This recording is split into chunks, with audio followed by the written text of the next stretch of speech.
Oke, masih dengan Profesor Kardus, tak berijazah tapi jenius.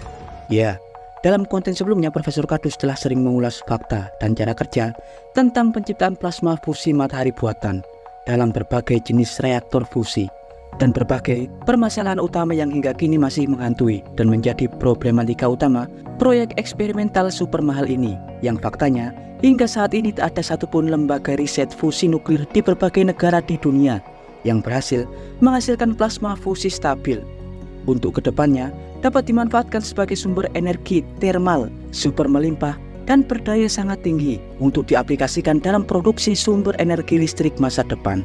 Seperti yang telah Profesor Kardus sering jelaskan sebelumnya, kendala utama untuk menciptakan energi bersih plasma buatan layaknya fusi matahari adalah proses untuk menstabilkan plasma fusi yang terbentuk dalam reaktor tokamak.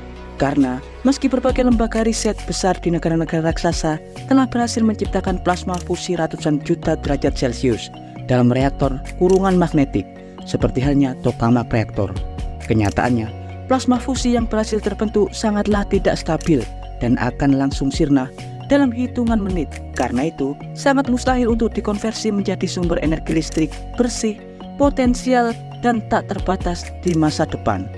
Ya, dalam beberapa dekade terakhir ada lebih dari 40 startup atau perusahaan raksasa, rintisan, dan berbagai lembaga riset di dunia yang lahir khusus untuk menemukan formula mereaksikan sumber energi masa depan ini.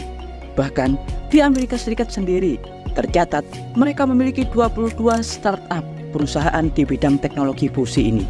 Selain Amerika Serikat, Uni Eropa juga menjadi pemain utama dalam bidang ini.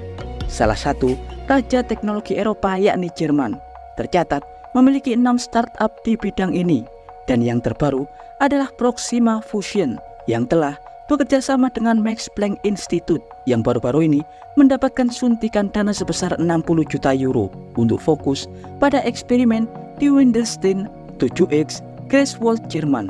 Wendelstein 7X atau W7X adalah sebuah lembaga eksperimental fusi yang bekerja pada reaktor fusi jenis stellarator. Ya, reaktor fusi jenis stellarator tergolong jarang digunakan daripada saudaranya, yakni reaktor fusi jenis toroidal seperti halnya tokamak. Pada dasarnya, keduanya stellarator dan tokamak mereka memiliki kesamaan, yakni menggunakan medan magnet toroidal melingkar berbentuk donat untuk digunakan sebagai pembatas plasma matahari buatan. Perbedaan yang sangat kental terletak pada topologi tata ruang medan magnet yang diciptakan oleh kumparan. Untuk jenis reaktor tokamak, Profesor Kardus sering mengulas cara kerjanya. Silahkan teman-teman ketik di Profesor Kardus reaktor tokamak. Dan kali ini Profesor Kardus akan fokus pada stellarator Wendelstein 7X Greifswald yang diketahui unggul dalam bidang stabilitas daripada reaktor tokamak. Ya, umumnya stellarator memiliki topologi atau tata ruang kurungan toroidal berbentuk melintir menyesuaikan dengan kumparan magnet helix di bagian dalam dan kumparan medan toroidal di bagian luarnya. Pada kumparan medan toroidal, jika reaktor tokamak, posisi kumparan toroidal di bagian dalam, namun pada stellarator berada di bagian luar. Kedua jenis ini memiliki kelebihan dan kekurangan masing-masing.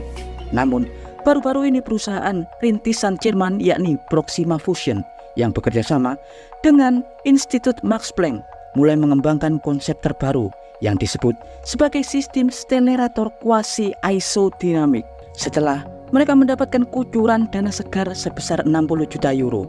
Lantas, apa itu sistem quasi isodinamik stellarator dan bagaimana potensi sistem ini untuk menghasilkan terobosan di bidang fusi matahari buatan masa depan?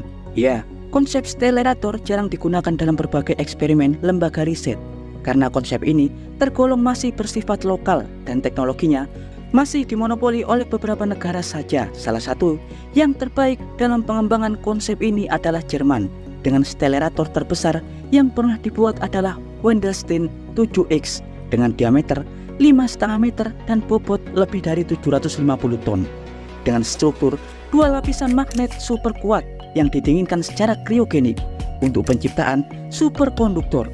Dalam banyak eksperimen, diketahui jenis stellarator ini memiliki stabilitas plasma hingga 25% lebih baik daripada reaktor tokamak pada umumnya.